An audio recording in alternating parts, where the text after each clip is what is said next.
झलरापाटन नगर में हत्याकांड को लेकर युवा संगठन जिला अध्यक्ष बलराज जयपुरी के नेतृत्व में कस्बे के अंबेडकर भवन से मोमबत्तियां लेकर युवाओं ने मौन जुलूस निकाला। कस्बे के मुख्य मार्गों से होते हुए बस स्टैंड पर बलराज जयपुरी संबोधित कर धार्मिक एकता बनाए रखने एवं कस्बे में शांति बनाए रखने की अपील की एवं मृतक कृष्णा को श्रद्धांजलि अर्पित की। इस दौरान दर्जनों युवा उपस्थित रहे। झलरापाटन से bureau report.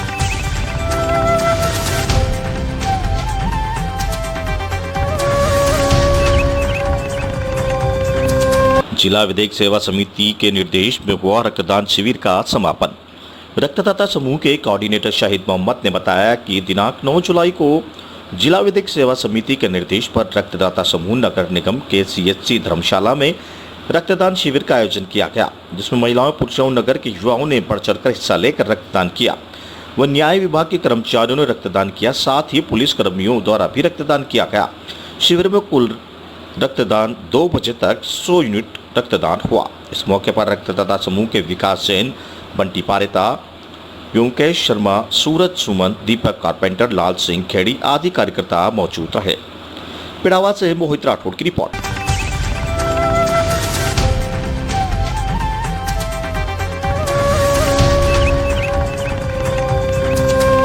Central bank of India शाखा घाटोली शाखा प्रबंधक का प्रमोशन हो जाने पर दी विदाई। अकलेरा क्षेत्र के घाटोली कस्बे में स्थित सेंट्रल बैंक ऑफ इंडिया शाखा घाटोली शाखा प्रबंधक गौरीशंकर सैनी का 4 वर्ष से घाटोली सेंट्रल बैंक में अपनी सेवाएं दे रहे थे, परंतु उनका प्रमोशन हो जाने से बैंक स्टाफ और बैंक BC और सत्य के वरिष्ठ नागरिक पटेल फूल सिंह गुजर, बोरखेड़ी गुजरात के पूर्व सरपंच रामलाल बैंक BC अर्जुन सिंह गुजर, रमेश शर्मा बैंक कर्मचारी field officer Avinash Goyal, cashier Panachand Meena और शिवराज लोधा, सोनू रावल, लखन घनश्याम शर्मा आदि द्वारा बैंक प्रबंधन का स्वागत किया गया और उन्हें भावभीनी विदाई दी गई। अकलेरा से संवाददाता रमेश शर्मा की रिपोर्ट।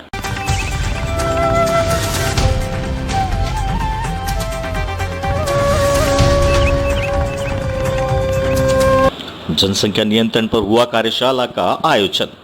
रामगंज मंडी में ब्लॉक मुख्य चिकित्सा एवं स्वास्थ्य अधिकारी कार्यशाला खैराबाद के सौजन्य से रामगंज मंडी नगर पालिका सभागार में कार्यशाला का आयोजन हुआ। 11 जुलाई 2021 से मनाने जाने वाले विश्व जनसंख्या दिवस में उपलक्ष्य में जनसंख्या स्थिर पखवाड़ा 11 जुलाई से 24 जुलाई तक मनाया जाएगा। इसी को लेकर कार्यशाला का आयोजन हुआ, जिसमें मेडिकल ऑफिसर ANM व आशा सहयोगिनी मौजूद रही। कार्यशाला में डिप्टी CHMO गिरधर गुप्ता ने सभी को जनसंख्या नियंत्रण के बारे में जानकारी दी। उन्होंने बताया कि परिवार को छोटा रखने व इसके लिए आमजन में जन जागृति उत्पन्न करना, परिवार नियोजन के लिए साधन अपनाना, नसबंदी के लिए प्रेरित करना आदि के बारे में जानकारियां दी गई, जिससे आशा सहयोगिनियों द्वारा घर घर जाकर लोगों को छोटा परिवार रखने के लिए प्रेरित करेगी। सभागार में लगे LED स्क्रीन पर चित्र व वीडियो के माध्यम से सभी को समझाया गया। वहीं डॉक्टर राकेश गुप्ता ने कोरोना की तीसरी लहर से बचाव के बारे में जानकारी दी। BCMO डॉक्टर रईस खान ने कोरोना से पुरुष की मौत पर पुरुषों के आश्रितों को सरकार से दी जा रही लाभ की योजना के बारे में भी जानकारी दी। कार्यक्रम के अंत में उत्कृष्ट सेवाएं देने वाले आशा सहयोगिनियों को सम्मानित किया गया। वहीं क्षेत्र के स्थानीय पत्रकारों को भी सम्मानित किया गया। रामगंज मंडी खैराबाद से शाकिर खान की रिपोर्ट। आज की कार्यशाला विश्व जनसंख्या दिवस 2021 के उपलक्ष्य में रखी गई है, जिसमें परिवार कल्याण कार्यक्रम के अंतर्गत छोटे परिवार की अवधारणा, जल्दी बच्चे पैदा नहीं करना, 2 बच्चों में 2 अंतर रखना 3 साल का, और जिसका परिवार पूरा हो जाता है वो एक स्थायी साधन नसबंदी को अपनाने के लिए को प्रेरित करने के लिए कार्यशाला आयोजित की है। इसमें जन जागृति समाज के अंदर जाए और जो समाज में योग्य दंपति होते हैं उनको हमारे कार्यकर्ता ANM आशा सहयोगी संपर्क करें और उनको इस बात के लिए प्रेरित करें कि छोटा परिवार ही सुखी परिवार होता है और उसको सुखी छोटा परिवार रखने के लिए जो साधन होते हैं उनको उपलब्ध करवाएं और जो नसबंदी करना चाहते हैं उनको यहाँ पे जो भी शिविर होते हैं उनमें शिविर में लेकर के आए। यही हमारा आज की कार्यक्रम है।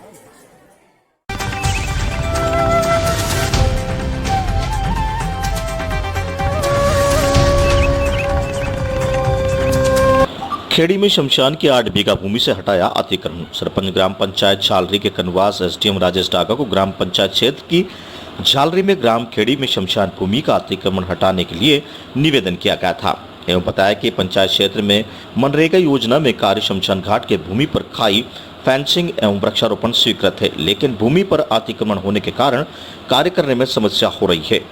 प्रार्थना पत्र एसडीएम राजेश डागा की कार्रवाई करते हुए तहसीलदार कनवास व पटवारी को मौके की स्थिति व अतिक्रमण हटाने हेतु निर्देशित किया गया, जिसकी पालना में आज पटवारी अजय सिंह रजावत, ग्राम विकास अधिकारी सत्यनारायण मेहर, समाज सेवी मांगीलाल नागर, गार्ड छोटू सिंह व ग्राम वासियों की उपस्थिति में मौके से अतिक्रमण हटाया गया।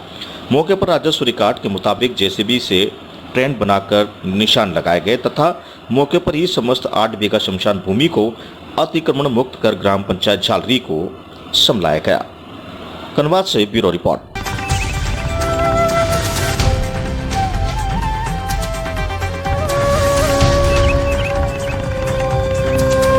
प्रदेश सरकार ने लोगों को स्वास्थ्य लाभ दिलाने के लिए मुख्यमंत्री निःशुल्क दवा योजना की शुरुआत की थी, जिससे लोगों को जेनेरिक दवा मुफ्त मिल जाए और दवा के अभाव में किसी को अपनी जान गंवानी नहीं पड़े। लेकिन अब यह योजना नशेड़ियों के लिए अधिक लाभकारी साबित हो रही है। महज 10 रुपए की पर्ची पर इन्हें नशा करने के लिए दवाइयां मिल रही है, जो कि दवाइयां लोगों की जान बचाती है। उन्हीं दवाइयों को नशे में आदि लोग अपने नशे के लिए उपयोग कर रहे हैं। चिकित्सकों की मजबूरी है कि उन्हें पर्ची देकर आने वाले मरीज के दवाइयां लिखनी पड़ती है। क्या है मामला, देखते हैं इस विशेष रिपोर्ट में। प्रदेश में लोगों को स्वास्थ्य लाभ दिलाने के लिए और मेडिकल में दवाइयों के नाम पर होने वाली वसूली को रोकने के लिए सरकार द्वारा मुख्यमंत्री निःशुल्क दवा योजना लागू की गई थी। इसके पीछे उद्देश्य है कि लोगों को अधिक से अधिक दवाइयां मुफ्त मिल जाए, जिससे दवाओं के अभाव में किसी को अपनी जान गंवानी नहीं पड़े। लेकिन राज्य सरकार की यह योजना अब अस्पतालों में नशे के आदी लोगों को अधिक लाभकारी साबित हो रही है। कई दवाइयां ऐसी हैं जिन्हें एच कैटेगरी में रखा गया है, जो आसानी से नहीं मिलती है। इन्हें बाहर से खरीदने पर मोटी रकम चुकानी पड़ती है। वहीं अस्पताल में उपलब्ध 400 से अधिक दवाइयों की श्रेणी में मुफ्त मिलती है, जो नशे की आदी लोगों के लिए उपयोग में आती है। किस तरह नशेड़ी इन दवाइयों का हासिल करते हैं, सुनिए उनकी जुबानी। अनिद्रा, दर्द और मानसिक अपवाद के लिए अल्फाजोलम, टायोमोल, क्लोनिज़ापाम, डायलिज़पाम ऐसी दवाइयां हैं जो रोगी को न्यूनतम 10 दिनों के लिए देनी पड़ती है। चिकित्सकों का मानना है कि इन दवाओं को नशे के आदी लोग अपने नशे के उपयोग के लिए कर रहे हैं, लेकिन पर्ची लेकर आने वाले मरीज को दवा लिखने में चिकित्सक भी मना नहीं कर सकते। ऐसे में मरीज को स्वास्थ्य लाभ दिलाने के लिए काम आने वाली यह दवाइयां नशेड़ियों के लिए नशे के जरिए बनी हुई है, जो महज 10 रुपए की पर्ची में उन्हें आसानी से उपलब्ध हो रही है, जबकि बाजार में ये दवाइयां बिना पर्ची के नहीं मिलती है और यदि चिकित्सक द्वारा ये दवाएं लिखी जाती हैं तो उसके लिए मोटी राशि चुकानी पड़ती है। ऐसे में साफ है कि सरकार की योजना जो लोगों को लाभ के लिए बनाई गई थी, वह योजना नशे के आदी के लोगों के लिए वरदान साबित हो रही है। ऐसे में प्रदेश सरकार द्वारा नशा मुक्ति के लिए चलाए जा रहे विशेष अभियानों की सफलता पर भी शपथ बनने लगा है। इन हालतों को निपटने के लिए जरूरी है कि प्रतिबंधित श्रेणी की दवाइयों को निःशुल्क दवा योजना के अंतर्गत यदि उपलब्ध कराई जाती है तो उन दवाइयों को रिकॉर्ड रखने के लिए लेने वाले का रिकॉर्ड भी संधारित किया जाए, जिससे कि नशे के लिए इन दवाइयों का उपयोग करने वाले लोगों की पहचान हो सके और नशा मुक्त राजस्थान की दिशा में सार्थक प्रयास किए जा सके। चित्तौड़गढ़ से ब्यूरो रिपोर्ट। लोग किस प्रकार की दवाई का उपयोग कर रहे हैं और क्या मजबूरी है चिकित्सकों की जो उन्हें ये दवाइयाँ लिखनी पड़ती है? नशे के आदि लोग क्या है कि जैसे नशे की दवाई उनको नहीं मिलती है, उसके लिए वो ट्रामाडोल और जो अल्फाजोलम है उनका सब्स्टिट्यूट रूप में उपयोग करते हैं, जो कि 3 रुपये से ले जाती है, तो यहाँ से लिखवा के ले जाते हैं। सर, चिकित्सकों को ये दवाइयाँ लिखनी पड़ती है, क्या मजबूरी है? लिखने में तो मरीज ओपीडी में आता है तो उसको लिखना ही पड़ता है, क्या करें। नहीं लिखे तो फिर वो नशे परेशान करते हैं। कम से कम एक पता भी दस्ती दवाई तो लिखनी पड़ती है उसको। और मरीज क्या है अलग अलग डॉक्टर से लिखवा लेता है तो पता नहीं चलता कि इस कमरे में लिखवा लिया, दूसरे में लिखवा लिया।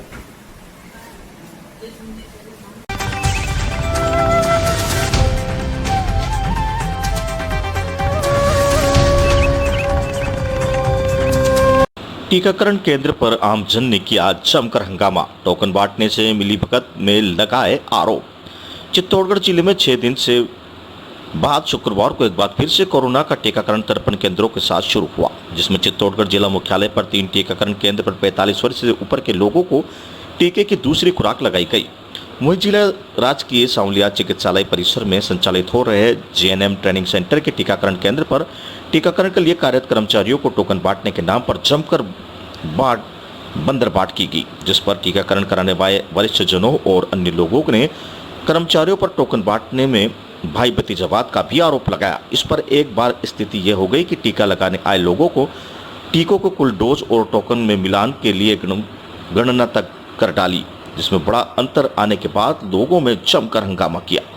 चित्तौड़गढ़ जिले में विगत 14 दिनों से दूसरी बार कोरोना का टीका जिसमें से 53 केंद्रों पर लगाया गया, जिसमें गुरुवार को 5400 से अधिक टीके खुराक मिलने के बाद आज टीकाकरण शुरू हुआ, जिसमें 45 वर्ष से ऊपर की आयु के लोगों को टीके की दूसरी खुराक लगाई गई, जिसमें भी टीकाकरण केंद्र पर तो टोकन बांटने के बाद पर जमकर बंदरबाट भी देखी गई और जेएनएम ट्रेनिंग सेंटर के कार्यरत नर्सिंग कर्मियों और अन्य कर्मचारियों ने अपने चाहतों को टोकन बांटने के अलावा बिना टोकन के भी टीके लगा दिए। इसके बाद इसकी जानकारी अब आमजन को मिली तो उन्होंने भी टीकाकरण केंद्र के अंदर जाकर जमकर हंगामा किया और कुल टोकन को लगाए गए टीकों की गणना तक कर डाली, जिससे टोकन की गिनती 153 और लगाए गए टीकों की गिनती 260 तक पहुंच गई। इसके पश्चात आमजन का गुस्सा बढ़ता देख टीकाकरण प्रभारी डॉक्टर महेंद्र बलोट टीकाकरण केंद्र पर आए और उन्होंने बिना टोकन के सभी को टीका लगाने के निर्देश दिए और कुछ ही देर बाद टीके समाप्त हो गए, जिसके बाद टोकन शेष रह गए थे। वही भी लगभग 12 बजे टीकाकरण केंद्र पर पहुंचे, तब तक टीकाकरण केंद्र पर कार्यरत नर्सिंग कर्मी और अन्य कर्मचारी केंद्र से घर रवाना हो चुके थे। इसके बाद करीब 20 से 25 लोग टीके लगवाने की अपनी बारी का इंतजार करते रहे। उन्हें प्रभारी ने भी इन बारे में संपर्क किया तो प्रभारी ने अपनी मजबूरी बताकर अगली बार टीकाकरण के दिन उन्हें टीका लगाने का आश्वासन देकर जैसे तैसे होते घर भेज दिया।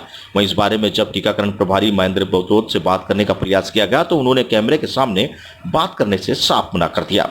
वहीं टीका लगाने आए कई लोगों ने प्रशासन को जमकर आड़े हाथों लिया और मैसेज आने के बाद भी जब तक उन्हें टीके नहीं लग रहे थे तो उन्हें व्यवस्था के सुधारने की मांग भी की।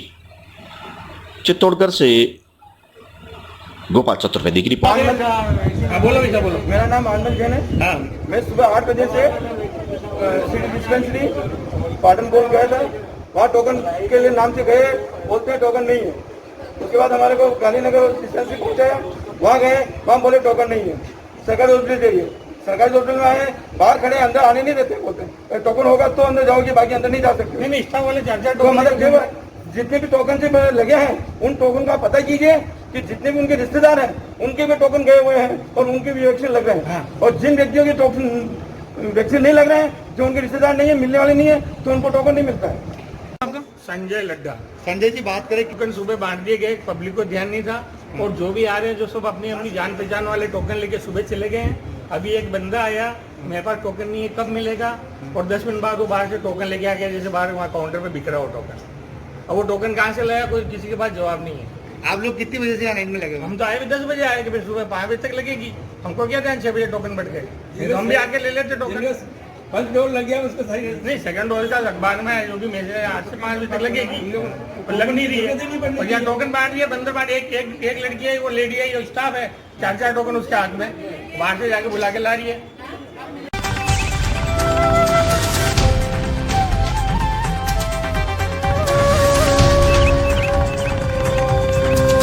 कर्णेश्वर महादेव मंदिर परिसर में बंदरों के लिए भोजन की व्यवस्था। न्यू रक्तदाता महादान ग्रुप सेवा संस्थान के अध्यक्ष चेतन पांडे ने बताया कि संस्था के द्वारा शिकिर खन्ना के जन्म दिवस के अवसर पर कर्णेश्वर महादेव परिसर मंदिर में बंदरों के लिए भोजन की व्यवस्था के लिए केले खिलाए गए। शहर के बाहर होने के कारण बंदरों के लिए भोजन की व्यवस्था पर्याप्त मात्रा में नहीं हो पा रही थी। इसी को देखते हुए संस्था के द्वारा बेजुबान के लिए भोजन की व्यवस्था के लिए अभियान की शुरुआत की गई और संस्था के द्वारा समाज के प्रत्येक व्यक्ति ने एक अपील की गई कि अपने अपने परिजनों के जन्म दिवस में वैवाहिक वर्षगांठ पर इस तरह से सामाजिक सरोकार में अपना योगदान अवश्य दे। इस दौरान चेतन पांडे, भंवर सिंह, सुनील प्रजापति, बलराम सेन एवं राजवीर सेन मौजूद रहे। कोटा से दुष्यंत सिंह की रिपोर्ट। 9 जुलाई से न्यू रक्तदान महादान ग्रुप सेवा संस्थान के द्वारा कर्णेश्वर महादेव मंदिर में बेजुबान जानवरों के लिए भोजन की व्यवस्था है। एक मुहिम का आगाज़ किया जा रहा है, जिसके तहत प्रतिदिन किसी भी सदस्य के जन्मदिन एवं वैवाहिक वर्षगांठ के अवसर पर बंदरों के लिए केले की व्यवस्था की जाएगी। इस मुहिम के लिए मैं आप सभी से अनुरोध करता हूँ कि अधिक से अधिक संख्या में इस मुहिम से जुड़े और बेजुबानों के आवाज़ बने। धन्यवाद। मैं चेतन पांडे, न्यू रक्तदान महादान ग्रुप सेवा संस्थान अध्यक्ष।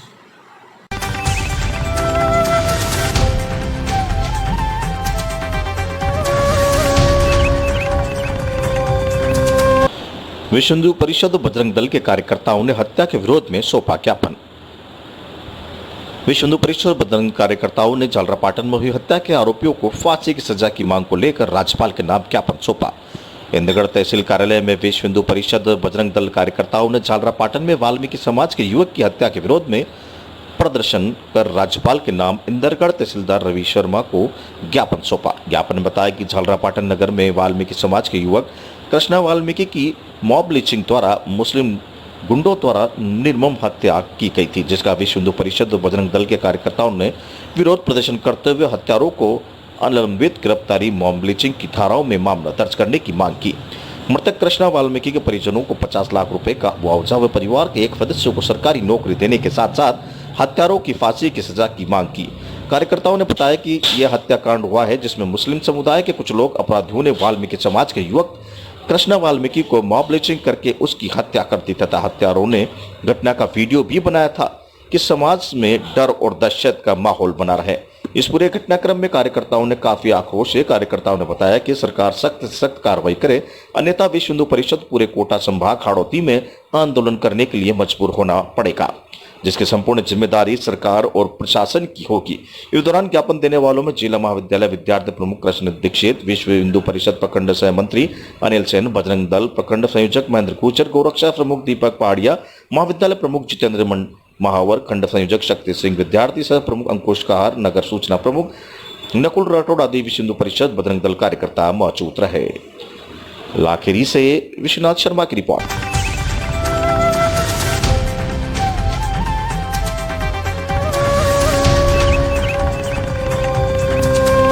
सरस डेयरी प्लांट में इंडस्ट्रियल गैस के भरा सिलेंडर फटने से तैनात एक सिक्योरिटी गार्ड की मौत। कोटा के सरस डेयरी प्लांट में इंडस्ट्रियल गैस में भरा सिलेंडर फटने से वहां तैनात एक सिक्योरिटी गार्ड की मौत हो गई। घटना सीसीटीवी में कैद हो गई, जिससे साफ नजर आ रहा है कि कैसे अचानक सिलेंडर फटा और विस्फोट के साथ गैस बाहर निकली। इस विस्फोटक की चपेट में आए सिक्योरिटी गार्ड भूपेंद्र सिंह की मौत हो गई। भूपेंद्र सिंह के सर पर सिलेंडर का टुकड़ा आकर टकराया था, जिसके चलते उसकी मौत हुई। भूपेंद्र के आसपास उसके अन्य कर्मियों के साथी भी थे जो इस घटना के समय सहम गए। विस्फोटक के बाद भूपेंद्र जमीन पर गिर पड़े। उनका पूरा चेहरा लहूलुहान था। आरकेपुरम थाना इलाके में एएसआई सुरेश गुर्जर का कहना है कि मृतक भूपेंद्र सिंह के बारे में सूचना मिली थी। पुलिस अस्पताल पहुंची, जहां भूपेंद्र को मृत घोषित कर दिया। उसके शव को एमबीबीएस अस्पताल के मोर्चरी में रखवाया गया है, जहां पर पोस्टमार्टम कर प्रक्रिया शुरू होगी। कोटा से दुष्यंत सिंह की रिपोर्ट।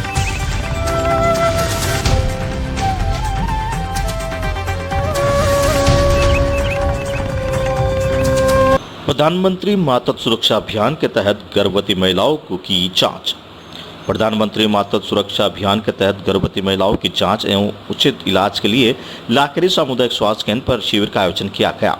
इस कैंप में लाखेरी एवं आसपास के क्षेत्र की गर्भवती महिलाओं के आकर अपने स्वास्थ्य की जांच करवाई एवं दवाइयां प्राप्त की। आपको बता दें कि प्रत्येक महीने की 9 तारीख को इसी तरह का कैंप आयोजित होता है, जिसमें गर्भवती महिलाओं की सुरक्षा का ध्यान रखा जाता है। इस संदर्भ में सामुदायिक स्वास्थ्य केंद्र के प्रभारी डॉक्टर मनीष पिपलिया ने बताया कि हमने प्रधानमंत्री मातृत्व सुरक्षा अभियान के तहत कैंप लगाया, जिसमें करीब 40 से 50 महिलाओं ने अपना परीक्षण करवाया। परीक्षण के तहत उनका ब्लड प्रेशर, खून की कमी और अन्य तरह की जांच करवाई, जिसमें प्रसव के समय किसी प्रकार की कोई परेशानी न आए। जिस महिलाओं के सामान्य प्रसव में परेशानी हो तो उसे बूंदी उचित इलाज हेतु भेजने के लिए गर्भवती महिलाओं को किसी प्रकार की असुविधाओं परेशानी का सामना न करना पड़े। लाखेरी से विश्वनाथ शर्मा की रिपोर्ट। आज का जो कैंप लगा उसके बारे में आपका क्या कहना है डॉक्टर साहब? आज दिनांक 9 तारीख को सामुदायिक स्वास्थ्य केंद्र CHC लाखेरी पर आज महिलाओं के लिए प्रधानमंत्री मातृत्व सुरक्षा दिवस के अंतर्गत कैंप लगाया गया है। इस कैंप में महिलाओं की 7 तरह की जांच की जाती है, जिसमें हीमोग्लोबिन, खून की जाँचें, पेशाब की जाँचें इत्यादि जाँचें होती है। इससे गर्भवती महिलाओं को फायदा मिलता है। ये कैंप पहले भी हुआ करते थे, पर बीच में कोरोना की वजह से कैंप कम हो गए थे।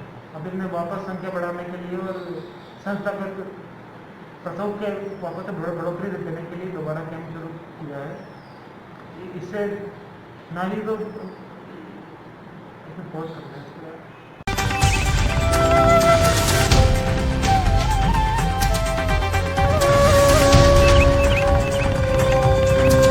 दहीखेड़ा में मीणा समाज के लोगों ने विधायक भरत सिंह का फूका पुतला।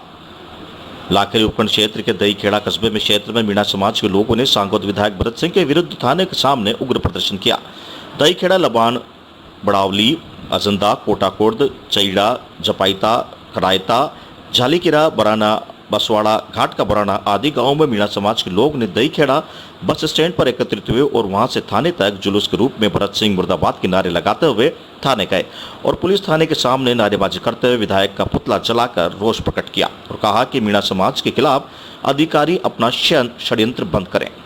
मीणा समाज का संयुक्त बयान में कहा कि Kota city ADM RD Meena को भी षड्यंत्र पूर्वक राजनीति निशाने पर फंसाया जा रहा है। साथ ही निष्ठावान अधिकारी को दबाव में लेकर गलत कार्य करवाने का दबाव बनाया जा रहा है।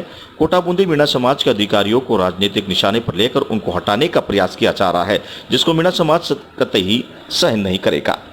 प्रदर्शन में सरपंच अध्यक्ष बद्रीलाल मीणा, दहीखेड़ा सरपंच राजकुमार मीणा, बसवाड़ा सरपंच गिरधारी मीणा, सहकारी अध्यक्ष लासलाल मीणा, पूर्व पंचायत समिति सदस्य शंभुदयाल मीणा, राष्ट्रीय छात्र समाज सभा जिला महासचिव चेतन मीणा, किसान नेता महेश मीणा, संघर्ष समिति के नंद किशोर मीणा, छात्र महासभा के लखन मीणा, छात्र नेता नीरज जोड़ावला, नरेंद्र बड़ावला आदि मीणा समाज के आक्रोशित लोगों ने प्रदर्शन किया।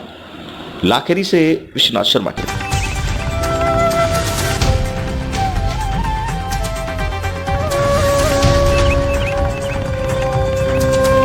विश्व हिंदू परिषद और बजरंग दल के दही की ओर से उप तहसील कार्यालय में शुक्रवार को झालावाड़ जिले के झलरापाटन में कृष्ण वाल्मीकि की निर्मम हत्या पर राज्यपाल के नाम नायब तहसीलदार कैलाश मीणा को ज्ञापन सौंपा।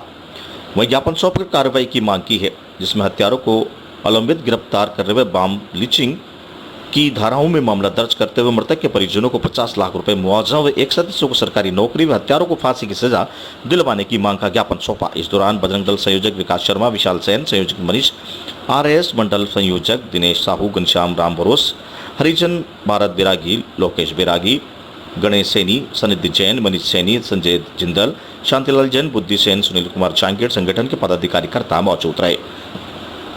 दही से आयुष गौतम की रिपोर्ट। झालरापाटन नगर के अंदर कृष्णा वाल्मीकि समाज से जो लड़का था कृष्णा, उसका मुस्लिम समाज के लोगों द्वारा मॉब लिंचिंग करके उसकी निर्मम हत्या कर दी गई है। इसके लिए विश्व हिंदू परिषद बजरंग दल आह्वान करता है कि उस परिवार को सहायता मिले और जो हत्यारे हैं उनको कड़ी से कड़ी सज़ा मिले। अगर समय पर अगर सज़ा नहीं मिलती है तो विश्व हिंदू परिषद बजरंग दल सारे हिंदू संगठन एक आंदोलन करेंगे और हत्यारों को सज़ा देंगे। हम ये अनुरोध और निवेदन करते हैं राज्य सरकार, केंद्र सरकार से और राज्यपाल जी से, मुख्यमंत्री जी से कि हत्यारों को पकड़ें और उनको सज़ा।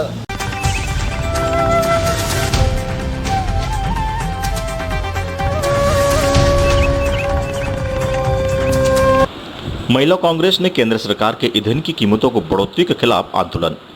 पिछले कुछ महीनों से पेट्रोल, डीजल और गैस सिलेंडर के दामों में रिकॉर्ड तोड़ ऊंचाई पर पहुंच गए हैं। केंद्र सरकार के खिलाफ नारे लगाते हुए तहसीलदार को विवेचन दिया गया। ईंधन की कीमतों में लगातार वृद्धि और गृहिणियों के बजट में गिरावट के कारण अब सरकार के लिए गृहिणियों पर श्रेणी का उपयोग करने का समय आ गया है। इस दौरान महिलाओं ने बढ़ती महंगाई के खिलाफ ज्ञापन दिया। कल्याण से सुनील शर्मा की रिपोर्ट। महाराष्ट्रात महाराष्ट्र प्रदेश अध्यक्षा संध्याताई सवालाखे यांच्या आदेशाने आज महिला काँग्रेसतर्फे महागाईचा विरोध म्हणून आंदोलन होत आहे। त्याचाच एक भाग म्हणून कल्याण डोंबिवली महिला काँग्रेस आज तहसीलदारांना निवेदन देऊन आपला विरोध दर्शवित आहे। आज आम्ही नरेंद्र मोदीजींना श्रेणी आहेर केली। श्रेणी आहेर करण्यामागचं कारण असा की पुन्हा म्हणजे केंद्र सरकारने, नरेंद्र मोदी सरकारने भारतातल्या महिलांवर महागाई घरगुती सिलेंडरचे दर वाढवून श्रेणी पेटवण्याची वेळ आणली। म्हणूनच तो श्रेणीचा आहेर आमचा नरेंद्र मोदीजींनी स्वीकार करावा अशी नरेंद्र मोदीजींना रिक्वेस्ट आहे। आणि आज आम्ही इथे कमी लोक यासाठी जमलो आहे की पोलिसांनी काल आम्ही जेव्हा पोलिसांना माहिती दिली की आम्ही तहसीलदारकडे निवेदन देणार आहोत किंवा आंदोलन करणार आहोत, तर त्यांनी सांगितलं की कोरोनाच्या पार्श्वभूमीवर आपण 5 जणींपेक्षा आपल्या इथे जमावबंदी लागू आहे, जमू शकत नाही। म्हणूनच आम्ही कमी लोकांमध्ये आमचा जो विरोध आहे तो दर्शवण्याचा प्रयत्न केला आहे। नक्कीच तो विरोध नरेंद्र मोदीजींपर्यंत पोहोचेल।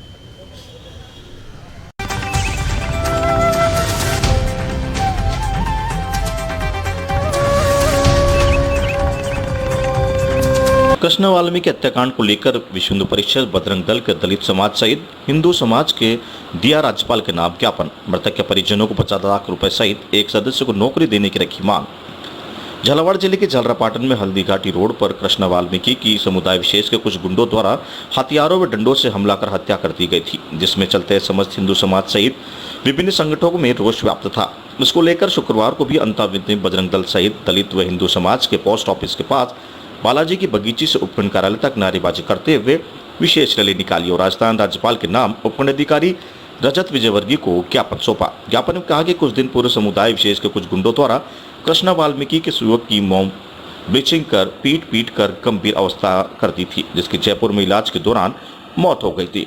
इसको लेकर संपूर्ण हिंदू समाज सहित विभिन्न संगठनों में रोष व्याप्त हो गया। इसको लेकर हत्यारों को तुरंत गिरफ्तार करने सहित मॉम ब्लीचिंग की धारा लगाकर फांसी देने की मांग की गई है।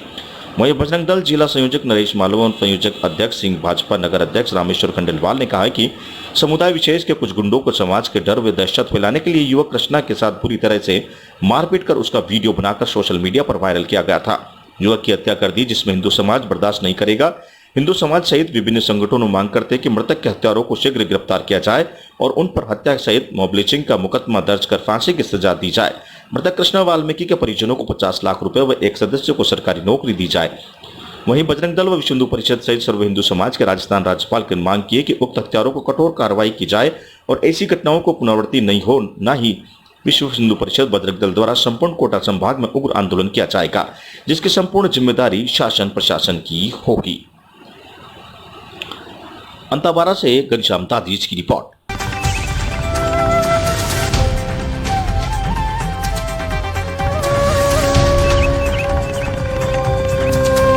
भाजपा युवा मोर्चा कार्यकर्ताओं पर लाठीचार्ज कर युवाओं का आवाज को कुचलने का प्रयास। राजस्थान सरकार ने प्रदेश का युवा इसका उचित जवाब देगा। कोटा प्रदेश के दलितों एवं अनुसूचित जाति जनजाति के लोगों पर बढ़ रहे अत्याचार के खिलाफ जयपुर कलेक्टर पर भाजपा युवा मोर्चा प्रदेश अध्यक्ष हिमांशु शर्मा के नेतृत्व में प्रदर्शन कर रहे भाजपा युवा मोर्चा कार्यकर्ताओं पर बर्बरतापूर्वक किए गए लाठीचार्ज का विरोध करते हुए भाजपा युवा मोर्चा नेता गिरिराज गौतम एवं पूर्व जिला मंत्री मयंक विजय ने कड़े शब्दों में निंदा की है। गिरिराज गौतम ने कहा है कि राजस्थान की सरकार लोकतंत्र की आवाज को कुचलने का प्रयास कर रही है। राजस्थान में अपराधियों को भीतर के सरकार एवं कानून का डर समाप्त हो गया है। आए दिन महिलाओं को अत्याचार, बलात्कार एवं दलितों की हत्या सहित अपराध बेतहाशा बढ़ रहे हैं, जिस पर राजस्थान सरकार का कोई अंकुश नहीं है। इस पर अपराधियों के खिलाफ जब भाजपा मोर्चा कार्यकर्ताओं ने आवाज उठाई तो उनकी आवाज को दबाने के लिए उन पर लाठियां भांजी गई, जिससे युवा मोर्चा के प्रदेश अध्यक्ष सहित कई कार्यकर्ताओं को चोट आई, जिन्हें एसएमएस अस्पताल में भर्ती करवाया गया। गौतम ने कहा है कि राजस्थान की सरकार हमेशा युवा विरोधी रही है। उन्होंने सदैव युवाओं को शोषण करने का काम किया है। प्रदेश में बेरोजगारी की दर सबसे अधिक है। साथ ही अभी तक युवा चुनाव के लिए गए बेरोजगारी भत्ते का इंतजार कर रहे हैं। इन सब को विपरीत राजस्थान सरकार केवल तानाशाही रवैया अपनाकर जनता की आवाज को दबाने का प्रयास कर रही है, लेकिन आने वाले समय में इसका जवाब राजस्थान का युवा निश्चित रूप से देगा। गिरिराज गौतम ने कहा है कि इन लाठीचार्ज के खिलाफ पार्टी के निर्देश अनुसार राजस्थान की सरकार के विरुद्ध आंदोलन की रणनीति बनाई जा रही है। कोटा से दुष्यंत सिंह की रिपोर्ट। सरकार महिलाओं, दलितों पर लगातार अत्याचार बढ़ रहे हैं, उसके विरोध में आज जयपुर कलेक्ट्रेट पर भाजपा कार्यकर्ताओं ने प्रदर्शन किया। उस प्रदर्शन को, उस आवाज को दबाने के लिए राजस्थान सरकार ने जिस प्रकार से लाठीचार्ज किया, उसमें हमारे प्रदेश अध्यक्ष हिमांशु शर्मा जी सहित कई भाजपा कार्यकर्ताओं को चोटें आई। हम इस लाठीचार्ज की कड़ी निंदा करते हैं। इस प्रकार से राजस्थान सरकार लगातार अपराध के क्षेत्र में आगे बढ़ती जा रही है। युवाओं के साथ धोखे पे धोखे हो रहे हैं और जो जनता की आवाज उठाता है उसकी आवाज दबाने का लगातार प्रयास किया जा रहा है। हम कहना चाहते हैं राजस्थान सरकार से कि आपके राज्य में लगातार अपराध बेलगाम हो चुके हैं और आने वाले समय पे इसका जवाब प्रदेश का युवा सड़कों पर उतर कर देगा। हम इस लाठीचार्ज की कड़ी निंदा करते हैं और मांग करते हैं कि दोषियों के खिलाफ कार्रवाई की जाए। पार्टी के दिशा निर्देश अनुसार इस लाठीचार्ज के खिलाफ आने वाले समय में आंदोलन होगा और युवा मोर्चा का कार्यकर्ता सड़कों पर उतर कर इसका जवाब देगा।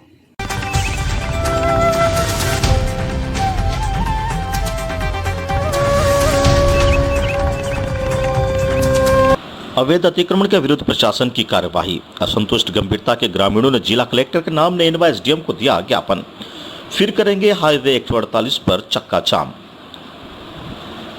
गंभीरा के मीणा के झोपड़ा में प्राथमिक विद्यालय के आवंटित भूमि पर भूमाफियाओं द्वारा किए गए अवैध अतिक्रमण को हटाने की मांग को लेकर 8 जुलाई को राष्ट्रीय राजमार्ग 148D पर जाम लगाकर अतिक्रमण की हटाने की मांग की गई थी, जिस पर तहसीलदार अमितेश मीणा, थाना अधिकारी ब्रजमान सिंह द्वारा मौका स्थिति पहुंचकर ग्रामीणों को समझाइश करते हुए अतिक्रमण हटाने का आश्वासन देकर त्वरित प्रभाव से अतिक्रमण हटाने के लिए कानून को पटवारी मय पुलिस जाब्ते ने टीक मीणा को झोपड़ा प्राथमिक विद्यालय स्थल पर भेजी गई, जहां पर प्रशासनिक टीम द्वारा अतिक्रमण हटाने की कार्रवाई की गई। इस दौरान टीम द्वारा अतिक्रमण स्थल के 3 भागों का अतिक्रमण हटाने के बाद चौथे भाग का अतिक्रमण नहीं हटाने पर असंतुष्ट ग्रामीणों ने इसका विरोध किया। ग्रामीणों द्वारा मौका स्थिति से ही तहसीलदार अमितेश मीणा का इस संदर्भ में अवगत कराया गया कि जिस पर ग्रामीणों का कहना है कि तहसीलदार महोदय द्वारा भी उन्हें कोई संतुष्टिजनक जवाब नहीं दिया गया, वरन ग्रामीणों को इस संदर्भ में गलत ठहराया गया। प्रशासनिक कार्रवाई से असंतुष्ट ग्रामीणों ने उपखंड अधिकारी कार्यालय पहुंचकर जिला कलेक्टर महोदय के नाम उपखंड अधिकारी को ज्ञापन दिया। ग्रामीणों द्वारा प्रशासन का वादा खिलाफी का आरोप लगाते हुए अधिकारियों की मिलीभगत करार दिया गया। एक बार फिर ग्रामीणों ने जिला कलेक्टर के नाम भूमि का सीमा ज्ञान कर अतिक्रमण हटाने की मांग करते हुए ज्ञापन दिया। ज्ञापन के माध्यम से बताया कि गंभीरा में स्थित राजीव गांधी स्वर्ण जयंती पाठशाला मीणों का झोपड़ा को आवंटित भूमि का अतिक्रमण मुक्त करवाने के लिए एसडीएम स्तर के अधिकारियों द्वारा जीपीएस ईटीएस से सभी ज्ञान करवाकर ढोलबंदी करवाने तथा जो राजस्व रास्ता है उसी को बहाल किया जाए। वहीं प्रशासन द्वारा 12/7/21 को उक्त कार्रवाई अमल में नहीं ली गई तो दिनांक 13/7/12 को 21 को राष्ट्रीय राजमार्ग 148 पर जाम लगाकर प्रदर्शन किया जाएगा। ज्ञापन देने वालों में मीणों का झोपड़ा और गंभीर ग्राम के ग्रामीण उपस्थित रहे। निर्वाचन की यह मामला सामने आ रहा है। ब्यूरो रिपोर्ट नैनवा उपखंड से। तो उसी आक्रोश में हमारे नैनवा स्थानीय प्रशासन सुनवाई नहीं कर रहे थे, तो हमने लास्ट स्टेज मामला ये समझा कि जाम करके अपने स्थानीय प्रशासन को अवगत कराए ताकि तुरंत अतिक्रमण को हटाया जाए और सीमा ज्ञान पहले फॉर्मेलिटी के थ्रू सीमा ज्ञान करवाया। तो साहब बोल रहे हैं कि उसी पे अतिक्रमण नाप हो गया तो उसी पे अतिक्रमण हटाओ, आपके देख रहे। कितने समय से आप अतिक्रमण हटाने की मांग कर रहे हो?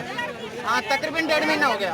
1.5 महीने से आप लगातार मांग कर रहे हो? 15-20 दिन स्कूल पे ताला लगाए हुए ग्रामीणों ने। 12 जून से ताला लगा।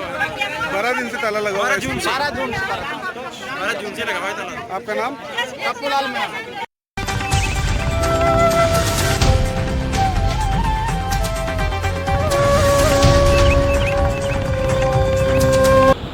महंगाई के विरोध में कांग्रेस ने प्रधानमंत्री नरेंद्र मोदी का पुतला चलाया। कांग्रेस कार्यकर्ताओं ने कराया मुंडन। केंद्र सरकार की गलत नीतियों के कारण देश में पेट्रोल डीजल के दामों में भारी बढ़ोतरी को लेकर आक्रोशित कांग्रेस कार्यकर्ताओं ने शहर कांग्रेस अध्यक्ष रविंद्र त्यागी व कांग्रेस नेता अमित धारीवाल की अगुवाई में पैदल मार्च निकाला। शहर कांग्रेस महामंत्री संजय यादव ने बताया कि पैदल मार्च घटोत्कच चौराहे से महावीर नगर तृतीय चौराहे तक निकाला गया, जहां आक्रोशित कार्यकर्ताओं ने जोरदार नारेबाजी कर आक्रोश व्यक्त कर प्रधानमंत्री नरेंद्र मोदी का पुतला चलाया। इस अवसर पर शहर कांग्रेस अध्यक्ष रविंद्र त्यागी ने कहा कि प्रधानमंत्री नरेंद्र मोदी ने देश की जनता को अच्छे दिनों का झूठा वादा कर बरगलाया है और जनता को सपने दिखाकर वोट बटोर कर सत्ता हासिल कर ली, लेकिन आज मोदी सरकार की गलत नीतियों का खामियाजा जनता को भुगतना पड़ रहा है। आज महंगाई चरम सीमा पर पहुंच गई है। पेट्रोल डीजल की बढ़ती कीमतों में आम आदमी की रोजमर्रा की जरूरत का हर सामान महंगा कर दिया है। उन्होंने भाजपाइयों पर निशाना साधते हुए कहा कि मनमोहन सिंह सरकार में समय 70 रुपए की प्रति लीटर से भाव से होने पर गला फाड़ फाड़ कर जनता से हिमायती बनकर घूमने वाले भाजपाई आज कहां घुस गए हैं। कांग्रेस नेता अमित धारीवाल ने कहा है कि जिस प्रधानमंत्री नरेंद्र मोदी ने देश की जनता ने अपने सिर माथे पर बिठाया, उसी प्रधानमंत्री ने जनता को धोखा दिया है। यूपी सरकार समय $160 प्रति बैरल भाव से होने के बावजूद देश में 70 रुपये प्रति लीटर के भाव से आज स्थिति यह है कि अंतर्राष्ट्रीय स्तर पर भाव होने के बावजूद भी 108 रुपये प्रति लीटर बिक्री हो रही है। कोटा से दुष्यंत सिंह गहलोत की रिपोर्ट। द्वारा एक दिन में 2-2 बार प्रदर्शन किया जा रहा है। बढ़ती महंगाई के खिलाफ दुर्भाग्य है राजस्थान का। 25 के 25 सांसद राजस्थान ने चुन के सेंट्रल के अंदर भेजे और एक भी सांसद महंगाई के खिलाफ आवाज नहीं उठा रहा है। चुपचाप चद्दर ओढ़ के सो रहे हैं। महंगाई चरम सीमा पे पहुंच रही है। कौन जिम्मेदार है? कौन जिम्मेदार है? मोदी के अलावा कौन जिम्मेदार है? मोदी और अमित शाह के अलावा कौन जिम्मेदार है? वे जिम्मेदार आदमी हैं। इनको महंगाई कम करनी चाहिए, नहीं तो पीढ़ियों तक इनको हिंदुस्तान की जनता माफ नहीं करेगी। आज क्या किया? आज क्या किया? आज पैदल मार्च था, पुतला जलाया गया है और रोज कुछ ना कुछ अलग प्रोग्राम करेंगे। बाकी जब तक महंगाई खत्म नहीं होएगी, जब तक महंगाई पे अंकुश नहीं लगाएंगे, जब तक इसी तरीके से कांग्रेस उग्र प्रदर्शन करती रहेगी। भाई मोदी सरकार में जिस तेजी से महंगाई बढ़ी है, पेट्रोल डीजल के दाम बढ़े, गैस सिलेंडर के दाम बढ़े और आम उपभोक्ता की चीज़ें, जरूरतमंद की वस्तुएं और विशेष रूप से खाद्यान्न पदार्थ, चाहे तेल हो चाहे दूसरी वस्तुओं के जिस तेजी से दाम बढ़े, उससे आम आदमी का बजट गड़बड़ा गया और विशेष रूप से मध्यम श्रेणी और गरीब तबके का लोग ज़बरदस्त प्रभावित हुआ है। और हमारी बहनें, महिलाएं, वो उनके घर का बजट बिगड़ने से उनकी स्थिति बहुत ख़राब हो चुकी है। कि आप महिलाओं से पूछो कि किस तरह से घर को चला रही हैं।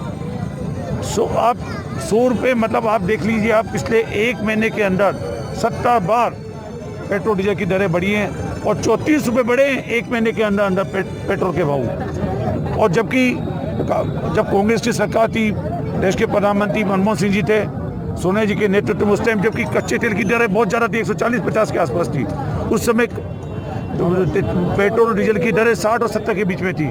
और जब कच्चे तेल की दरें बहुत कम हैं, 40-50 के बीच में आ चुकी, तो आज ये हालत हो चुके हैं। इसके लिए सिर्फ और सिर्फ मोदी जिम्मेदार है। सब्सिडी खत्म कर दी गैस में से, और आज देश की हालत बहुत खराब हो चुकी है। देश आर्थिक संकट से गुजर रहा है, इसके लिए सिर्फ देश का प्रधानमंत्री मोदी जिम्मेदार है। इसीलिए AICC अखिल भारतीय कांग्रेस कमेटी और PCC राजस्थान प्रदेश कांग्रेस कमेटी के निर्देशानुसार यहाँ कोटा में जगह जगह प्रदर्शन चल रहे हैं। रोजाना प्रदर्शन चलेंगे, हस्ताक्षर अभियान चलेगा और फिर 16 तारीख को एक साइकिल रैली निकाली जाएगी छावनी से लेकर कलेक्ट्रेट चौराहे तक।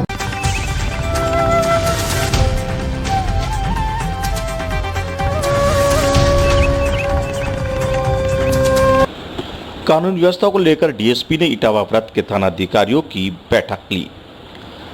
इटावा व्रत सर्किल के इटावा, खातोली, आयाना, सुल्तानपुर, बुढ़ादीप थाना प्रभारियों की बैठक इटावा DSP विजय शंकर शर्मा ने कार्यालय सभागार में ली।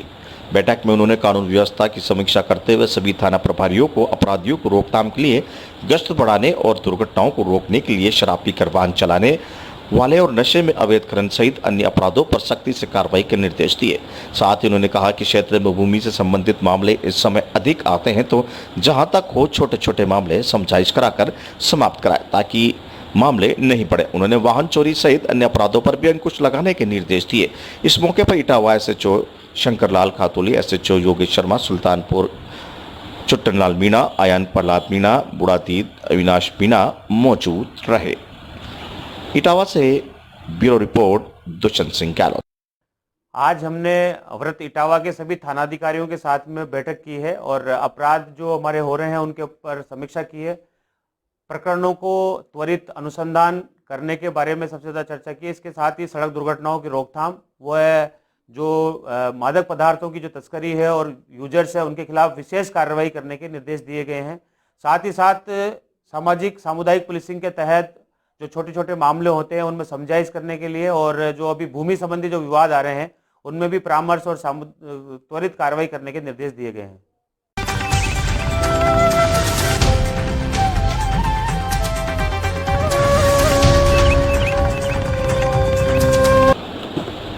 देश में बढ़ती जनसंख्या पर नियंत्रण के लिए कठोर कानून बनाने की मांग को लेकर जनसंख्या समाधान फाउंडेशन के कार्यकर्ताओं और पदाधिकारियों ने जिला कलेक्टर को ज्ञापन सौंपा।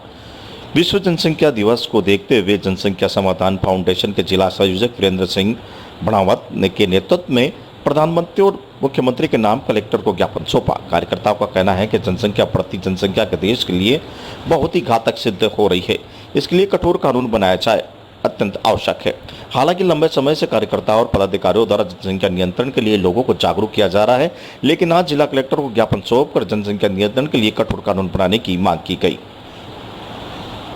कोटा से दुष्यंत सिंह गहलोत की रिपोर्ट।